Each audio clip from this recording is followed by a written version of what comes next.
Eh bien, bonjour mes amis pour une nouvelle vidéo donc sur ma chaîne YouTube dédiée aux films, aux séries et aux documentaires. Et là, il s'agit d'un documentaire, mes amis, puisqu'il s'agit de la série documentaire Les boules et les chocottes de Discovery Channel. Donc, les boules et les chocottes, les boules et les chocottes, pourquoi? Parce que vous allez avoir peur, parce que les gens qui font ça, ils vont avoir peur, ils vont avoir froid et ils sont exposés complètement tout nus, complètement à poil. Ils vont montrer leurs boules, les hommes, évidemment pas les femmes. Les hommes vont montrer leurs boules et les femmes vont montrer peut-être leurs chocottes, je sais pas. Donc voilà, ça s'appelle Les boules et chocottes sur Discovery Channel. C'est une série que j'ai adorée évidemment puisque j'adore tout ce qui est survie. Le naturisme ne me fait pas peur puisque j'en ai fait plusieurs fois et ça me dérange pas d'être tout nu devant vous, mesdames. Devant les messieurs, peut-être un peu moins, ça m'intéresse un peu moins, mais en tout cas devant vous, mesdames, ça ne me dérange pas d'être complètement à poil. Et j'ai déjà fait avec ma copine de l'époque, on a fait des centres de naturistes. Et quand j'étais à Bordeaux, j'allais souvent à la Cano Océan, donc à la plage, et dans d'autres plages des Landes, évidemment, dans toutes les plages de la côte. Et j'allais souvent, en fait, à côté des plages, il y a un endroit réservé aux naturistes. Donc j'allais souvent du côté où on était complètement nu, complètement à poil. Donc comme j'ai déjà dit, ça ne me dérangeait pas d'être complètement nu. Même si cette chaîne YouTube, je ne peux pas le faire parce que c'est une chaîne qui n'est pas dédiée à ce genre de choses. Voilà, mes amis. Donc je ne serai pas tout nu sur cette chaîne. Donc voilà, désolé pour vous. Pour ceux qui seraient intéressés évidemment.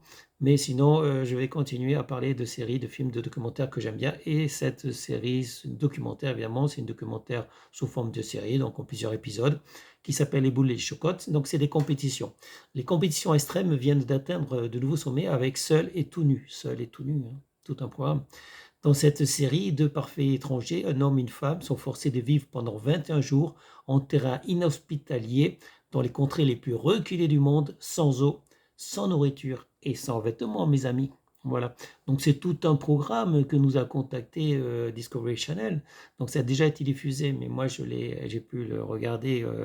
Voilà, donc de le télécharger si vous voulez et puis le regarder. Et donc j'ai pu apprécier effectivement parce que je n'ai pas Discovery Channel, donc j'ai pu apprécier cette série documentaire. Et comme je l'ai dit, je recherche tout ce qui est documentaire, émission sur la survie. Et pour moi, koh n'a jamais été une émission sur la survie d'ailleurs. Donc en fait, on n'a pas ce genre d'émission sur la survie, quoique les Français ont fait déjà des émissions sur la survie où il y avait un survivaliste, enfin quelqu'un qui était expert en survie, qui accompagnait un néophyte, donc un néophyte dans des contrées les plus reculées du monde, et l'expert en survie était chargé d'enseigner aux néophytes comment survivre, par exemple en buvant sa propre urine, etc. Ce que n'ont jamais fait les participants de koh par exemple. Ils n'ont jamais bu leur propre urine, mais quand vous n'avez pas d'autres boissons à boire, d'autres choses à boire, en fait, vous êtes obligé de faire avec les moyens du bord, sachant qu'on peut boire sa propre urine, mais pas trop non plus, pas trop non plus, parce qu'après on peut être malade. Voilà, c'est riche en urée, voilà, c'est riche en sucre, donc pas trop d'urine non plus, mes amis. Ne vous amusez pas, même si ça se fait encore dans certains pays. Dans beaucoup de pays, on boit l'urine d'enfant, par exemple, l'urine de bébé, l'urine d'enfant. Il y en a d'autres qui boivent l'urine de chameau. Il paraît que ça fait du bien de boire l'urine de chamelle. En fait, c'est plutôt des chamelles que des chameaux. Donc, c'est la femelle du chameau. Il faut boire son urine, d'après le prophète Mohammed. Enfin, bon, bref. Moi, personnellement, je n'ai pas bu l'urine de chamelle ou de chameau. Concernant l'urine, je sais effectivement qu'on peut la boire, mais si vous avez d'autres sources de boissons, allez-y. Le mieux, c'est de boire de l'eau, évidemment, si vous en trouvez, sachant il faut qu'elle soit potable, parce que moi, j'ai bu de l'eau qui n'était pas potable, j'étais gravement malade déjà. Donc, boire l'eau d'un puits, boire l'eau qui n'est pas potable, ça peut vous rendre gravement malade si vous ne la faites pas bouillir, mes amis. Donc pour revenir à les boules et les chocottes, voilà. Donc les boules et les chocottes, essayez de la trouver si vous avez à trouver cette série documentaire parce que c'est très intéressant. Donc comme je l'ai dit, seul et tout nu. Donc deux parfaits étrangers, un homme et une femme, toujours un couple mixte en fait, un homme et une femme, forcés de vivre pendant 21 jours, 21 jours c'est quand même pas mal, en terrain inhospitalier, dans les contrées les plus reculées du monde, sans nourriture et sans vêtements. Donc chaque semaine, un couple devra relever le défi de survivre dans des conditions météorologiques hostiles et à la menace de vilains prédateurs laissés à eux-mêmes dans ces zones reculées, avec uniquement quelques outils rudimentaires, et devront chercher des moyens de se nourrir. Que peut-il se passer plutôt lorsqu'une femme et un homme se retrouvent seuls, éloignés de toute civilisation? Non, ne croyez pas qu'il y aura des scènes de sexe, il n'y a pas de scène de sexe. J'ai regardé mes amis et je suis désolé de dire qu'un homme et une femme tout nus, ça ne va pas forcément faire l'amour, surtout qu'ils sont en situation précaire, en situation difficile, en situation de survie. Et ils n'ont pas trop tendance à penser à ces choses-là, aux choses du sexe, évidemment, je parle.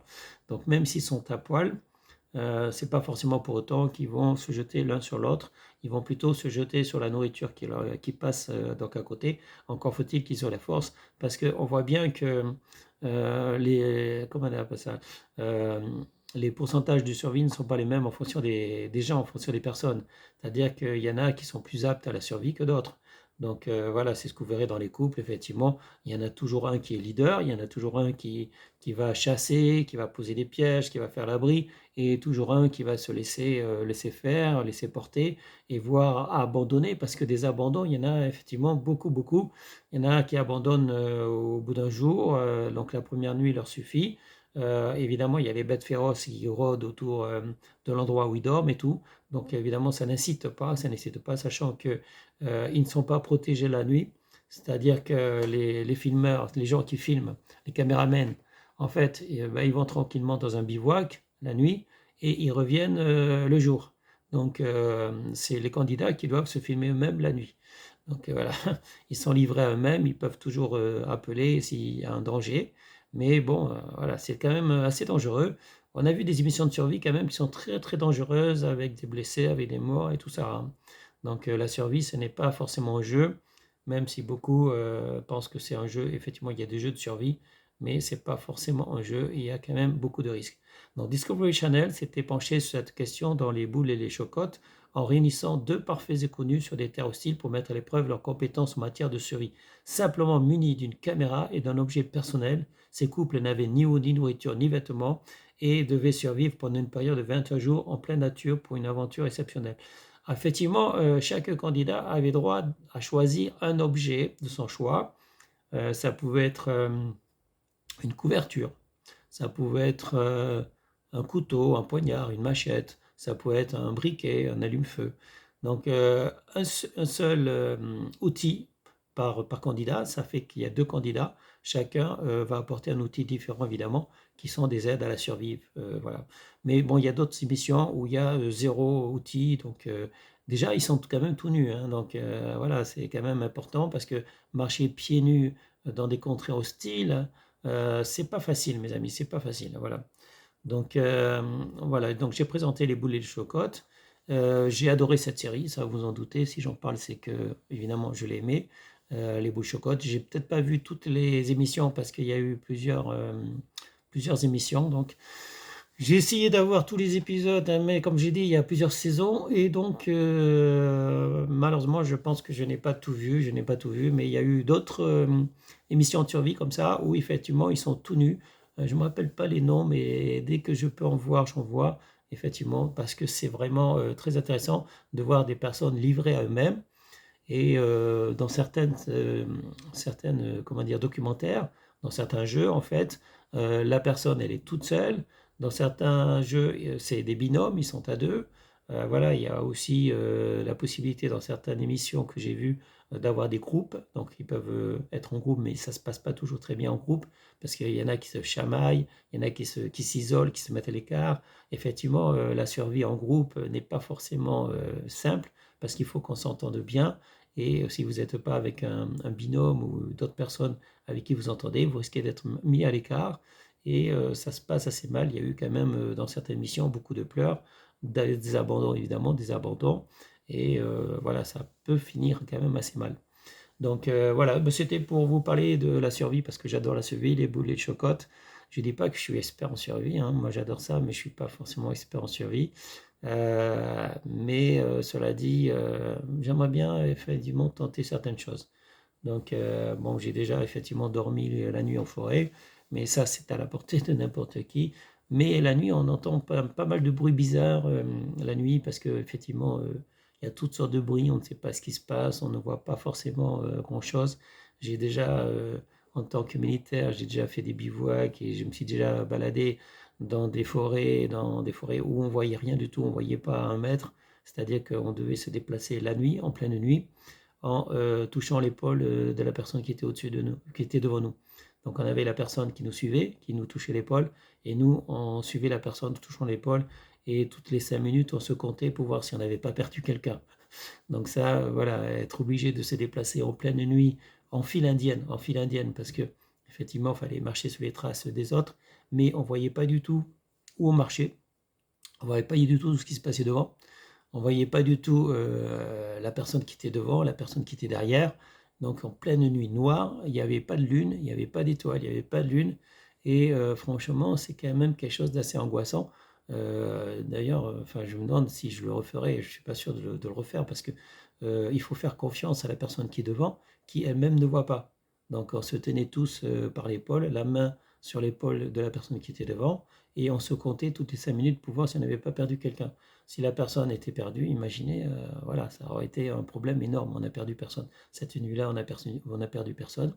Mais moi, je pense que dans ce cas-là, il vaut mieux s'arrêter et attendre qu'il fasse jour. S'arrêter, on se terre quelque part, on attend qu'il fasse nuit.